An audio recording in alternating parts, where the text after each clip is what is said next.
What's up, dudes? Eli here, back for another laundry room collection new stuff video.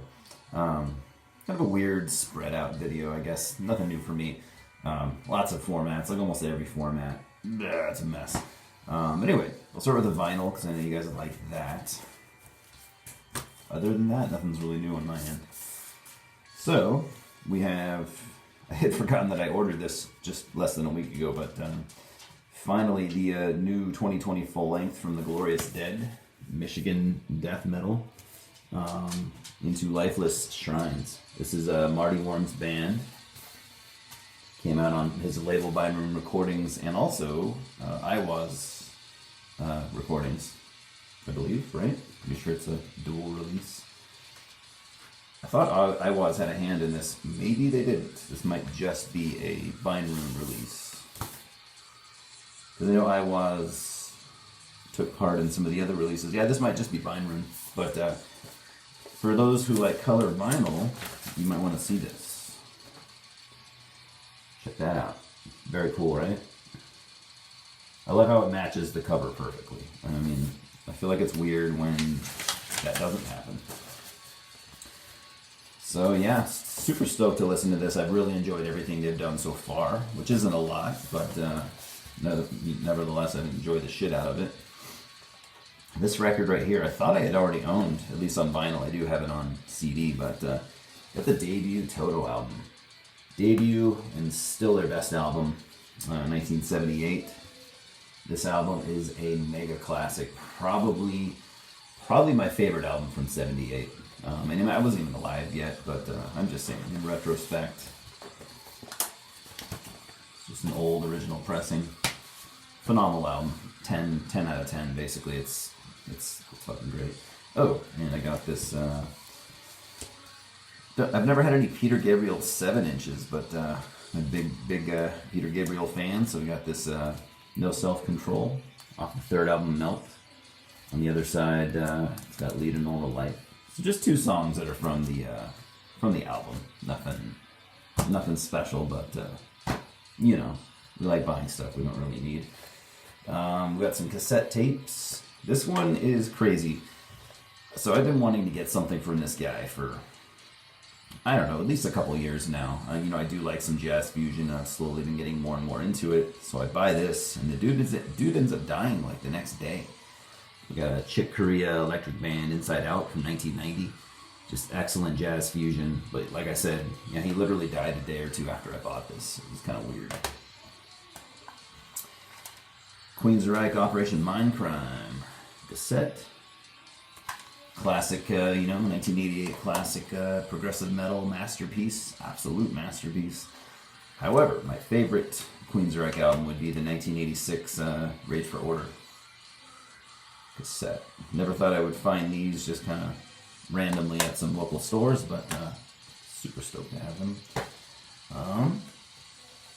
I got some CDs, kind of cruising through this pretty quick for some odd reason. Too much caffeine, probably. The video is what it is. And I got movies after this, so did I say that twice? Alright, this album. This one I've been wanting to pick up. I talked about this on Instagram for a brief moment last week. This is a band I've always known about, but I kind of just ignored them for years and years. Picked up their second album and I absolutely love it. Got Meat Puppets 2. Came out in 1984 on SST Records.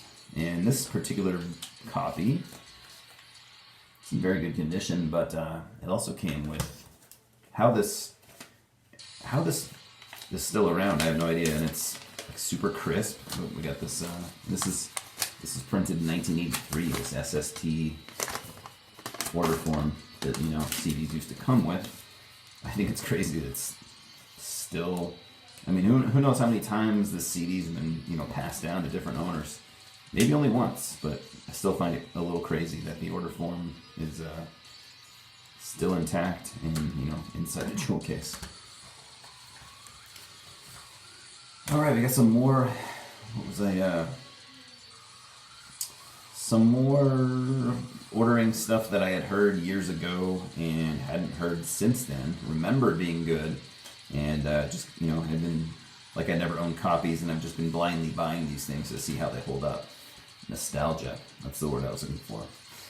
This came out on Season of Mist Records in 1999 out of Ireland. Got Gisa. This is their first full length. It's a pretty good album. I don't love it. It does kind of sound like a diet Primordial. Simon, the Primordial drummer, even plays on this album. It's pretty good. I don't think it's nearly as good as most things, or maybe anything Primordial's ever done. It's still good. Still worth listening to. And speaking of Ireland, kind of funny how that worked out. We have the new Dread Sovereign album. I think this is my only 2021 album of the year so far. Alchemical Warfare, out on Metal Blade Records. Digipack. If you haven't heard Dread Sovereign, they are kind of a classic sounding doom band with Alan Averill from Primordial, who I just talked about, on vocals, and killing it. Using that clean vocal style that he would, sometimes use in Primordial, but more of a heavy metal, 80s heavy metal approach, and he kills it. Since I've been getting into Styx over the last couple of years, I've actually, naturally, I was avoiding their more modern releases. This is their last release from 2017, and I heard it's fantastic. You got The Mission. I did not pay $10 for it, but I just can't get that fucking sticker off. So yeah, haven't listened to it yet, of course. It'll probably take me till later this year, but whatever. Heard it's great. I don't know what you guys think. Any Styx fans even watch my shit, but I also here's another Peter Gabriel album or compilation. It's called Hit, and I had been ignoring this because I just figured it was your standard greatest hits compilation, but it's actually got a lot of unreleased stuff, so has all that on there. It's a pretty nice release too, curated by Peter himself. It's got 2 discs, Hit and then this, so it's kind of cool. Yeah, I love Peter Gabriel, like I said, so really excited to learn that there was so much unreleased shit on this, so naturally I had to get it. Now we have some DVDs. Oh shit, I just bought one today. I won't be showing that. It's in my room still.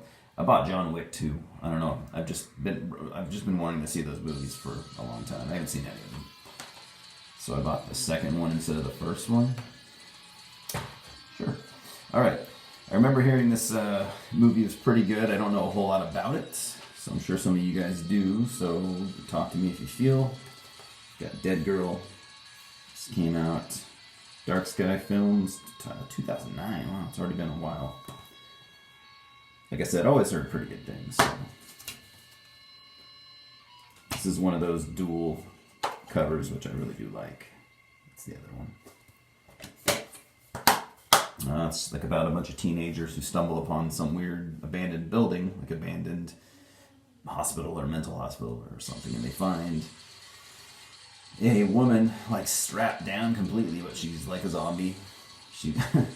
That's kind of all I really know. And I picked this up at a thrift store because I saw it years and years ago. I saw this when it came out.